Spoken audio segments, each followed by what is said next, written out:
have them come to that podium then. Yes, they are working now. Okay.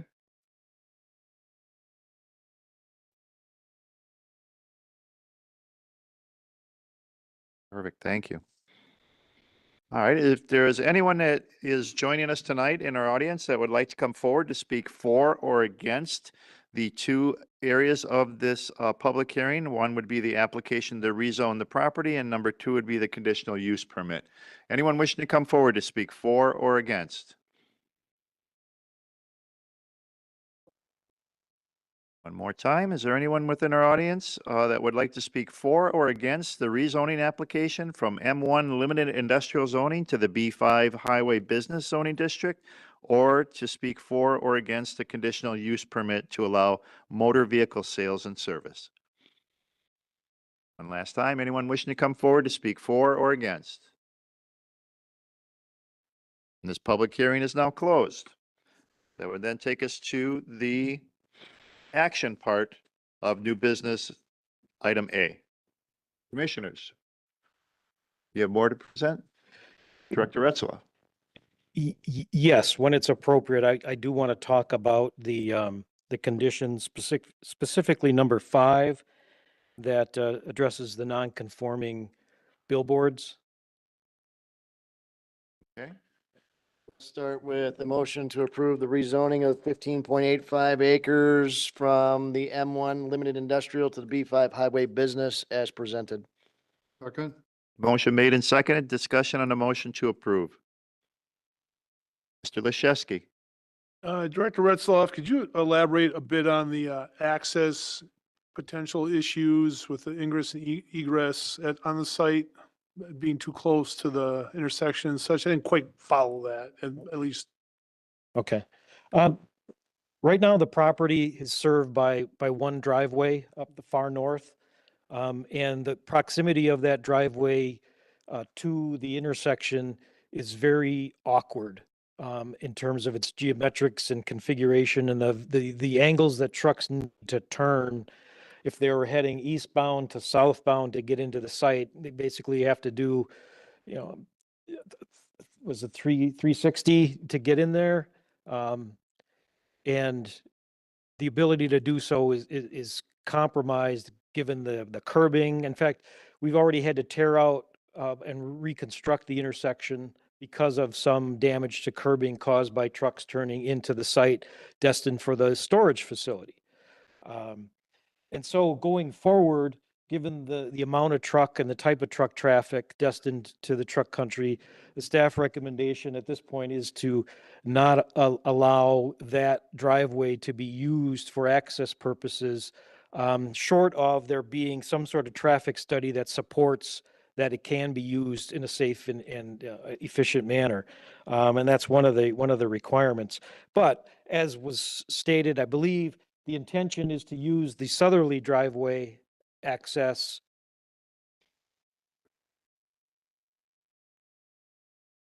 as the primary means of access to the site. Now, that would necessitate reconstruction of that existing partially paved driveway through what is now a privately owned 2-acre outlot owned by the Holy Hill Self-Storage property owner.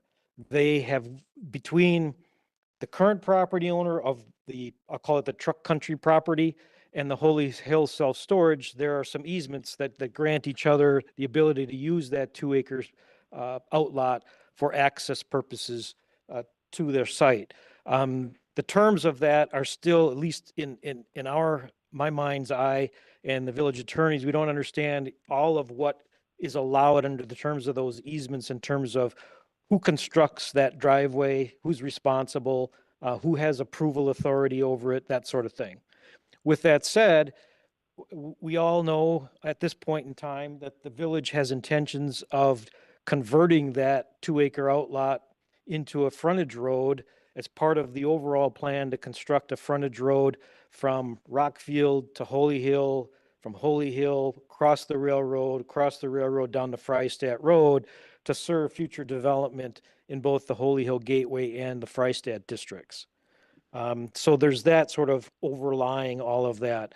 And I know there are conversations, discussions going on currently between the parties about that use of that 2-acre outlot for access purposes. At this point, without knowing, where things are going, the staff recommendation is effectively development shouldn't be approved until we have a code compliant and a mutually acceptable means of access to the property.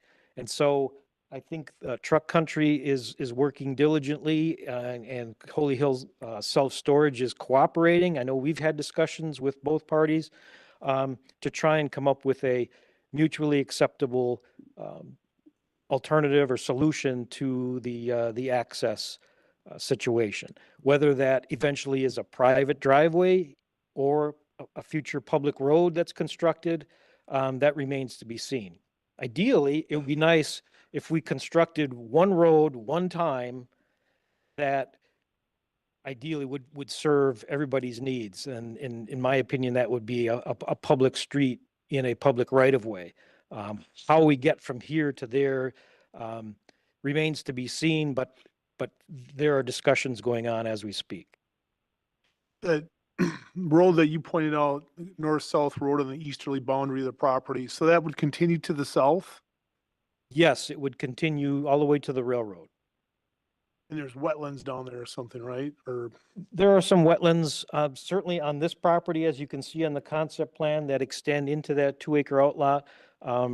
I know there is currently application for determination as to whether those wetlands are artificial or not, and or who, if not artificial, who has jurisdiction and what, if any, compensation would be required as part of an approved filling. I don't know if that's been approved at this point or not. It's still pending. Under review, we expect to have a letter by the end of this week or early. Okay. but I guess what I'm hearing is that that northerly east-west road will be used for non-truck traffic, and the one in the center going east-west will be for the trucks? That would be my recommendation, that if at all, that northerly driveway be used for emergency access purposes only. Maybe a traffic impact study that shows turning movements and the like could justify something more than that, but I sort of left it in the staff report that we recommend that it not be used unless and until there is a traffic study that says it can be. And I don't know if there's any intention of doing something like that at this point or not. Mention of the North Drive is always being referred to as the back gate, okay? So it's a secondary access. You have to understand that sometimes there's vehicles that are coming and going that might be get a little backed up, or if there's a delivery on the primary road, that there'd be another way to get in and out, or an emergency access. There would be a gate at that, a controlled gate, but it was never the primary access point. Initially, when we first saw it, we approached it that way. I mean, nothing you ever saw as a site plan, and it was clear that it was going to be a little bit difficult, as Jim has mentioned. All right, we are up and operational now, so we can turn our microphones off and on. Anyone else that speaks from the audience, if you could come to the podium for any future points, that would be greatly appreciated, and those that are watching at home can hear us as well. Trustee Baum. Jason from JSD? Was it Jason? Justin. Sorry. Can you not reconfigure that north road so that you can do a 180 coming in? If we're busting curbs, can we just not re-engineer that intersection? You guys can do truck analysis. Oh, sure. We can definitely analyze it and see whether a truck can make that movement safely and efficiently. It's not something that we've looked at this point, but it's something that we can look at for I sure. think it's going to be critical that we see that trucks can make that maneuver before we finally approve that north drive. Right. So That's The more of big a site concern- plan approval. Right now, the big concern is trucks turning in. But when and if that becomes a frontage road with through traffic going north and south across there, it's going to be the left turn exiting traffic from that driveway that's going to create the biggest problem. Because from what I can tell, you could fit maybe two full truck and trailer combinations, And if they're going out to turn left and they get stuck because of the signalization or something, there's no way that vehicles turning in are going to be able to turn in, and it's just going to get all mucked up. So, Yeah, so that'll come forward when they come forward for a site plan approval.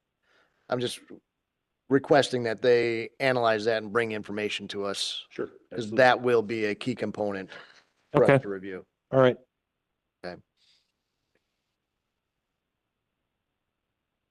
Board, further discussion on the motion to approve the zoning change?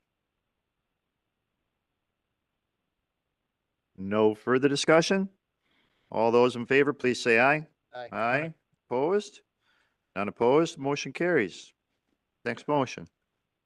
Okay, I'll make a motion to approve the conditional use permit application for Truck Country of Wisconsin for the development and operation of a 37,000 square foot facility for motor vehicle sales and services on Holy Hill Road with the 9 conditions.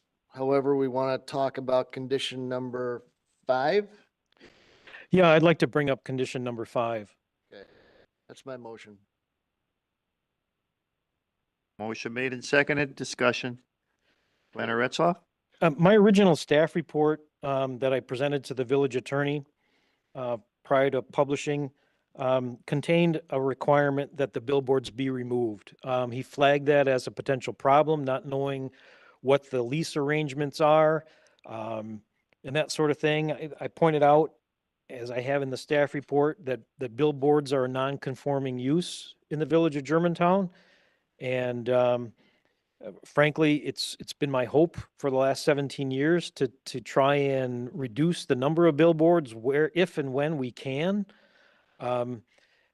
And apparently there's an opportunity to do so. On this case, well, I don't have maybe I do, graphic that shows the billboards. There are 2 of them in the far southwest corner. There's the tall, double paneled, clear channel leased sign with the very large steel structural support. And then there's a smaller wood frame billboard that's been up probably forever that has some advertising from the real estate agency. Since this does need final approval from the village board, I guess what I'm asking is, can we add back in, subject to further review by the village attorney, recommend that the billboards be removed from the property? Those 2 billboards in the corner? I will make a motion to amend item number 5 to have our village attorney review it and advise the village board as to whether they can be removed or not. Yeah, thank you. That's sufficient. That was a motion to amend?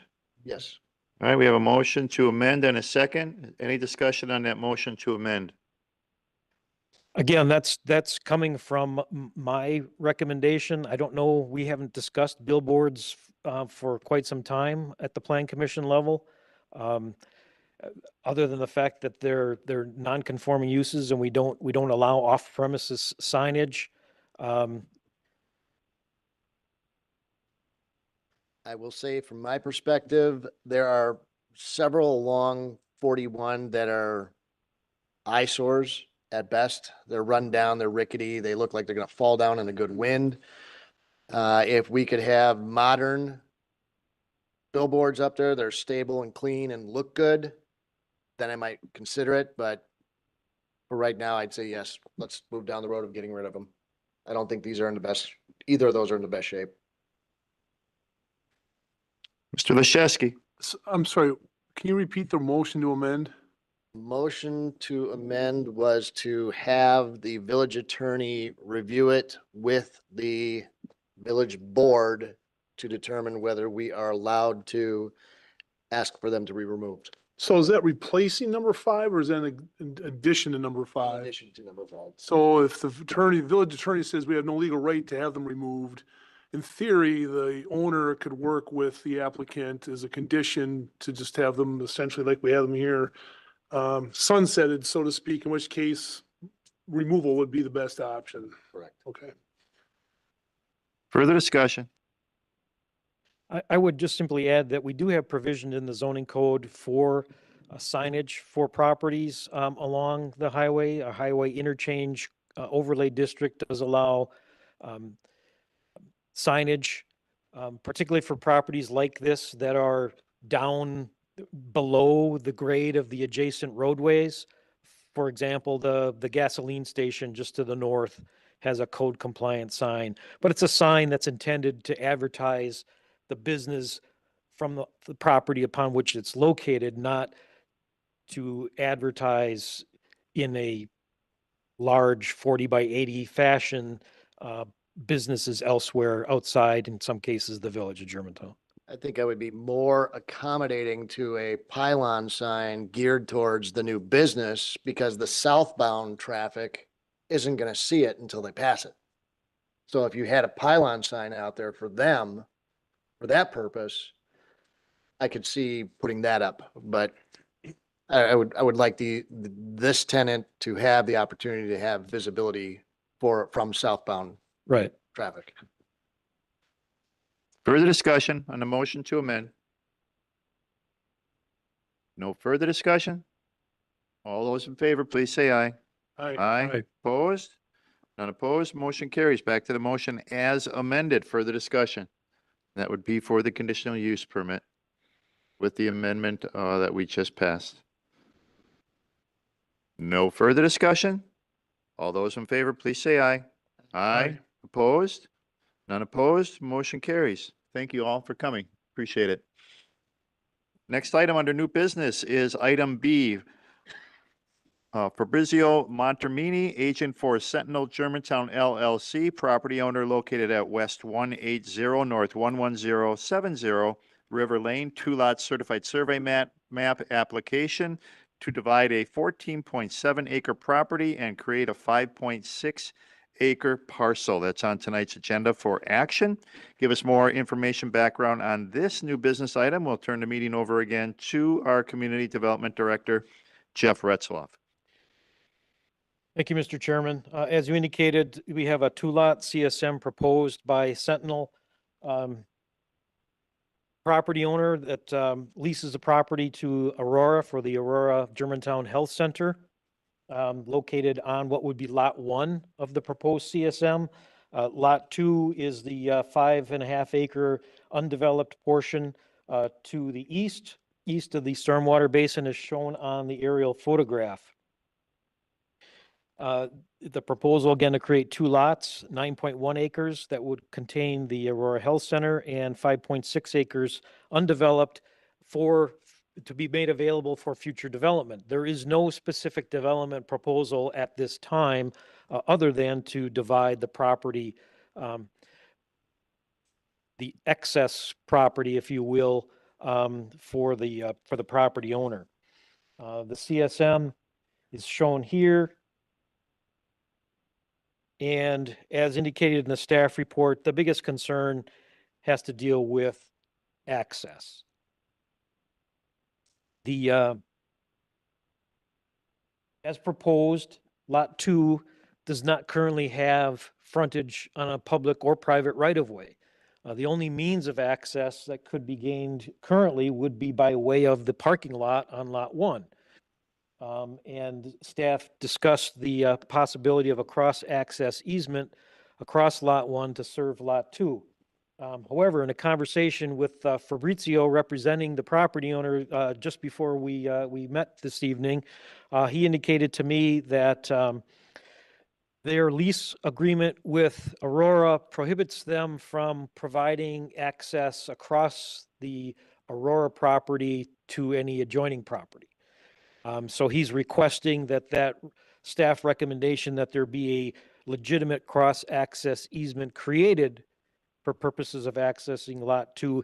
He requests that be eliminated. So it's not conflicting with their lease with Aurora Healthcare, which frankly, as I told him, I don't have a problem with that necessarily. It just puts more emphasis on the need to work out a suitable code compliant access arrangement from some other location. As shown on the screen and discussed at length in the staff report, there's really two other opportunities. The extension of Grace Way from the north, that's there's actually a private driveway in a 60-foot wide road reservation that apparently has been maintained by the village for the last 15 to 20 years. Yes, yeah. With that said, the intention, that road reservation goes all the way from Mequon down to the north property line of proposed Lot 2. In fact, I've had conversations with the owners of the property on both sides of Grace Way, the Bayrene Bible Society on the west, and the Bayrene Church on the east, or the right side. They're unrelated Bayrenes, but they just share the same name. But both those property owners are interested in dividing the back parts, the south sides, if you will, of their property for future development purposes. So at one point in this process, I had suggested to Fabrizio, representing the Sentinel, to talk with Bayrene Bible Society and the other Bayrene Church. And they did that. They communicated, they discussed their plans, but ultimately they're working on two different paths and timing. So the Sentinel decided to go off, on this process on their own. I would say, though, that we are aware that the Bayrene Bible Society has hired a surveyor to work on drafting a certified survey map that may very well be submitted for review by the Plan Commission in the next couple of months, next few months, I should say. So there's an opportunity at some point to possibly acquire and combine multiple parcels for a larger development of some sort. I'm going to skip ahead here. This property is located in the Lannon-Mequon Road commercial corridor, the area highlighted in blue. So it is intended for mixed uses, including commercial, office, retail, and possibly higher density residential. The green area is the Shane Laufin Conservancy area, and the blue is the Altbauer neighborhood. So there's a lot of stuff going on in the area. Yeah, I'm sorry, yellow. Did I say blue? I'm sorry. Blue is the Mequon Road corridor. But the intention is that maybe what we need to do here is provide access to the proposed Lot 2 from either Grace Way or an extension of Stonewood Drive, which we didn't talk about yet, and or possibly from the south, depending upon what properties develop in the area first. I tried to draw out what the current thoughts are as far as public works and future road extensions through the area with the solid yellow lines. And as you can see, Lot 2 may very well have multiple ways of getting access to it. At this point, we just don't know which one's gonna develop first. So that's why the staff recommendation, while it does recommend approval, it's sort of conditioned on some reasonable means of access being worked out and decided upon before we approve any development plan.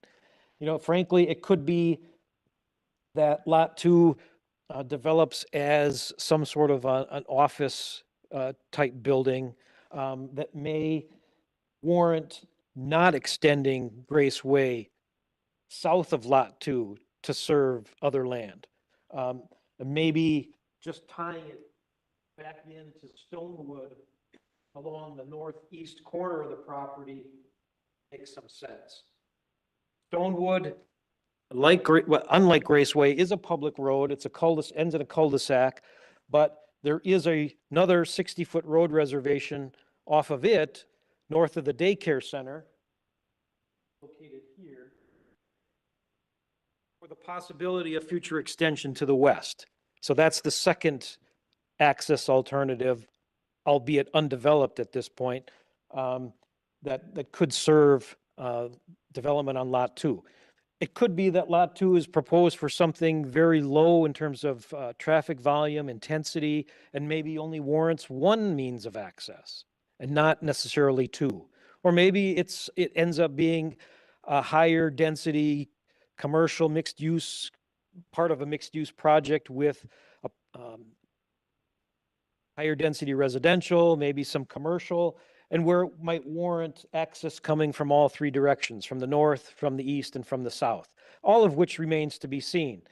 So the staff recommendation again is to approve with a series of conditions that basically say you can't develop until you've worked something out with the village as far as providing access, and we won't figure out where and how many access points that needs to be until something is actually proposed on Lot 2. So based on my conversation with the representative for the property owner, I revised some wording in a couple of the conditions in the staff report. I had those handed out on a sheet for your review.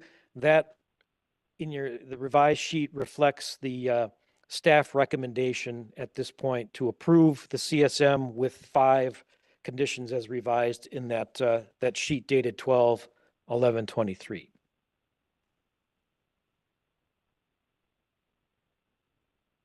All these properties are served by sewer and water in the buildings that are on there? They can be, yes. There is a sewer water facilities running across the north side of Lot 2 from east to west, all the way over to River Lane. That's where they would connect? Yes. So it almost makes sense that that roadway would come from that direction. That would be convenient. And of course, the Fabrizio for Sentinel is indicating, they prefer not for their Lot 2 to be carved up into multiple smaller pieces with roads running in both directions, if at all possible. So again, it depends on what eventually is proposed as far as development on Lot 2. I mean, arguably, one might say, well, it's premature to divide off Lot 2 until something's there. I think the reality is that if Lot 2 is developable, that may hasten the process and get somebody to potentially, inquire about development and start the ball rolling as far as how could access be extended to the property, who's going to pay for it, how could it be coordinated with utility extension and the like. So that's why I don't have a problem recommending approval at this point with the conditions that are in the staff report. And they own both, and they're leasing it to the hospital, the other properties? Yes. Okay. Tax purposes. You want a motion to start with? Sure.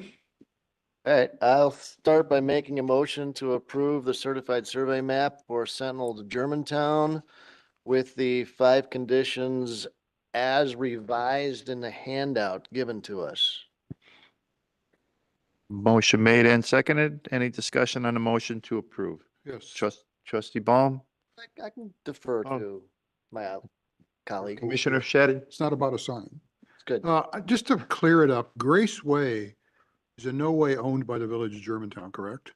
Or do we have an easement there? Or- There is a road reservation and there's a street constructed to what appears to be Germantown's public street standards.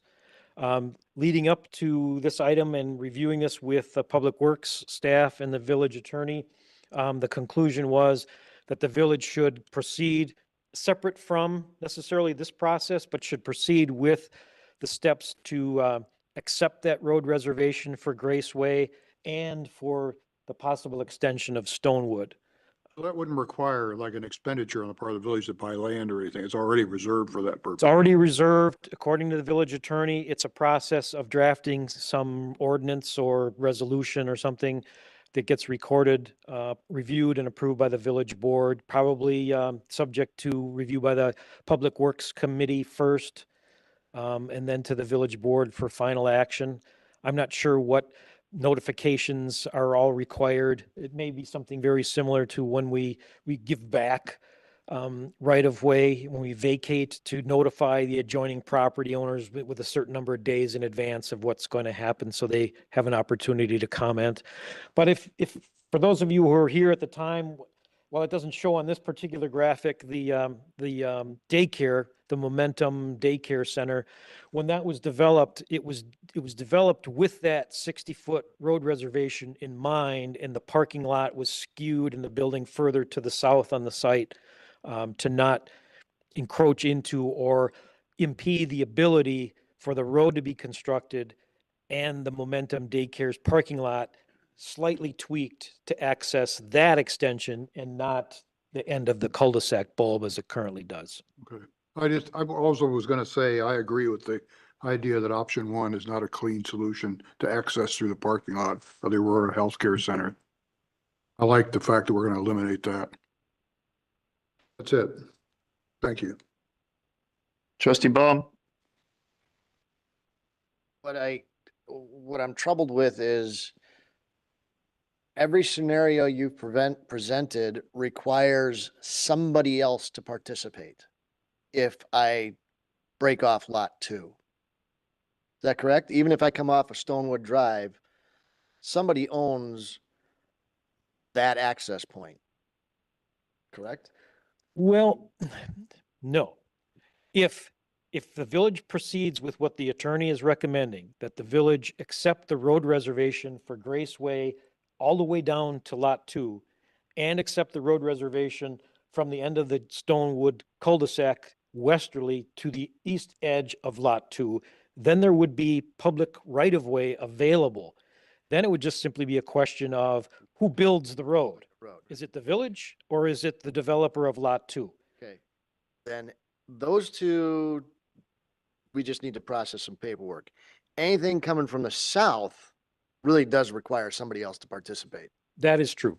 That's if you're pushing River Road down to Lilac. If you're pushing Lilac Lane through, if you're pushing River Lane.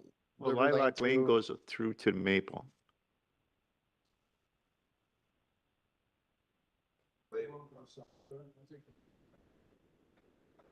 Oh, I'm sorry. Yeah, you're right. It's Virginia.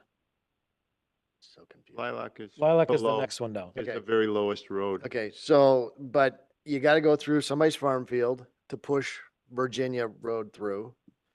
So I need participation there. If I'm gonna run River Lane through, I got a participation there. So anything to the south, it needs somebody else's The participation. owners of the Yeah, farm field probably have interests of their own of how they're gonna develop. Yeah. So as long as we've got Graceway and Stonewood Drive, those two access points, we can guarantee that nobody has to be involved except the village and the owner. Then I can say that yes, lot 2 has public access. Right. That was what I didn't quite understand. Yeah, and the only thing that's being sort of kicked down the road is whether or not to require the developer of lot 2 to dedicate additional right-of-way through their property to the south boundary that could then be extended further south. And that's something we just have to wait Yeah. to see. If we don't have any plans or any development proposals or any thought in mind as to how the land to the further south would be served, it will have to make that call at that point in time, whether or not to approve a development proposal of lot 2 with or without dedicating right-of-way to its south boundary or not. Mhm. Could be accommodated on the east side or right down the middle as it's shown here. Virginia Highlands owned the property directly to the north of them? No. Or is that also the same person, Fabrizio? Homes. Owner of this? You mean? And lower, and, yeah, Photograph. This is that other yeah, okay, you're right, facility. They Yeah. own both sides of there. you're right. And they have dedicated the right of way to the west side of their property. It's just the cul-de-sac sort of terminates Mhm. right a little bit further than what's shown on this photograph. on the, coming off of River Lane though, that arrow that goes east from the R in River Lane, That's owned by the same property owner. And wasn't that Aurora, wasn't that Advanced Healthcare at one time? And wasn't that used more for office purposes? It was So converted. I'd bet today that that parking lot's more or less lightly used compared to what it was. You'd almost think they could dedicate part of that parking lot now to a road and there's your access. I mean, any third party would have to have, be party to that. It's certainly a possibility. Um, They don't want to But do right it. now, Right now, it's. their lease agreement prohibits them from providing access through the property that Aurora Lease operates from. Agreement. Okay. I thought, right above it. Yeah, that guy, but I didn't know it was the lease agreement. I thought it was some other, No, it's this one here. It would go through the existing parking lot.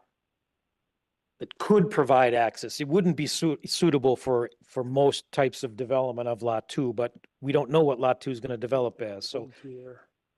I can't imagine the tenant would really object because like I said, I doubt they're using any of that parking lot, but I don't know. You can reduce my rent. I'll be happy to talk. Exactly. Lot 1, is that just retention? Well, Lot 1 is the retention basin on the south and the Aurora Health Center above it. A little over 9 acres. You said the Bible Society and the church, they have a surveyor possibly doing their split. Did they get excited or hire that guy because of this ball started rolling, or were they doing that anyway? I don't remember which came first, the chicken or the egg, but frankly, I think we've had conversations with the Bay Arena Bible Society over the years about what they could do with the backside of their property. When it came time to discuss this with the Sentinel folks, for me, that was the clue to send them in the direction of talking to the Bay Arena people, because maybe you guys can work out, an arrangement where you do this together. But like I said, we'll probably be getting a CSM proposal from the Bay Arena Bible Society soon. I don't know. I haven't heard anything more from the church on the east side.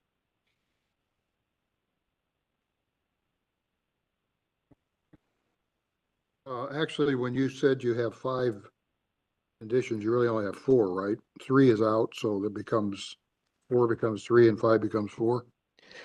Yeah. I mean, just a small matter. Further discussion? On the motion to approve? No further discussion? All those in favor, please say aye. Aye. Opposed? None opposed? Motion carries. Next item under new business is item C, the Architects Partnership, TAP, agent for County Line LLC, property owner of Fleet Farm, located on North 96, West 18200 County Line Road. Revised building elevations for the new Chase Bank building on tonight's agenda for action. Once again, we'll turn the meeting over to our Community Development Director, Jeff Retzloff. This should be pretty straightforward. At the last month's meeting, when we approved the site development and building plans for the Chase Bank, there was a condition that required some further modification to the west elevation. That's the one shown on the bottom with the red circle around it. Portions of the south would change too in their appearance, but this was what was originally presented.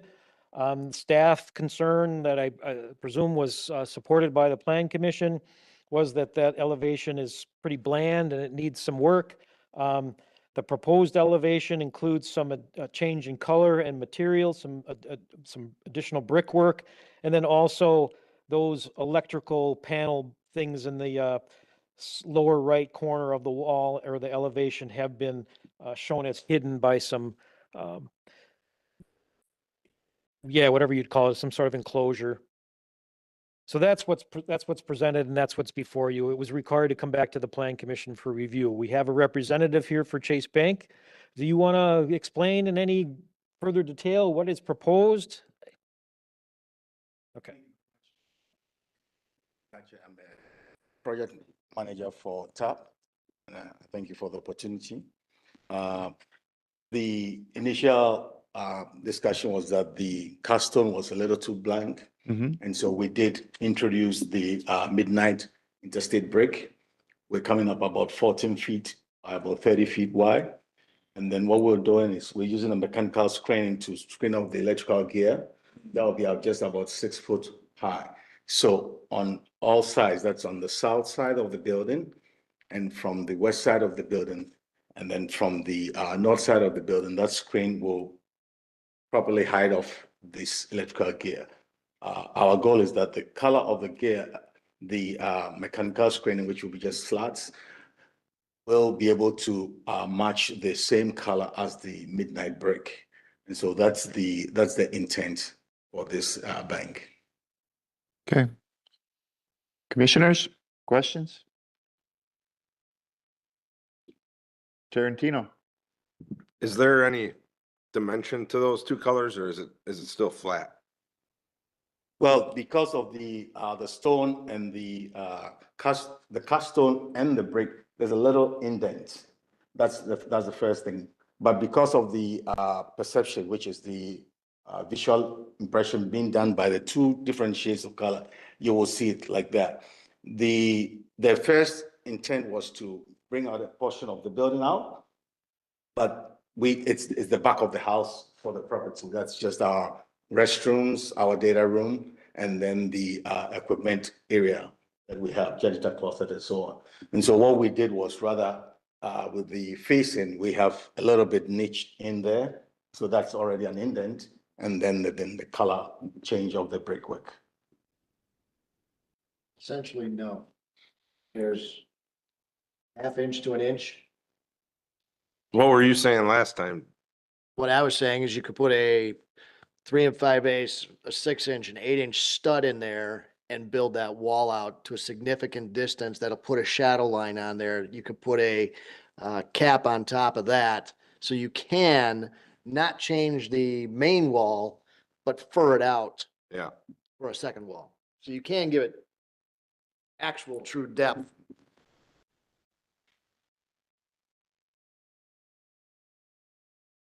What's the distance between that and the other building in between?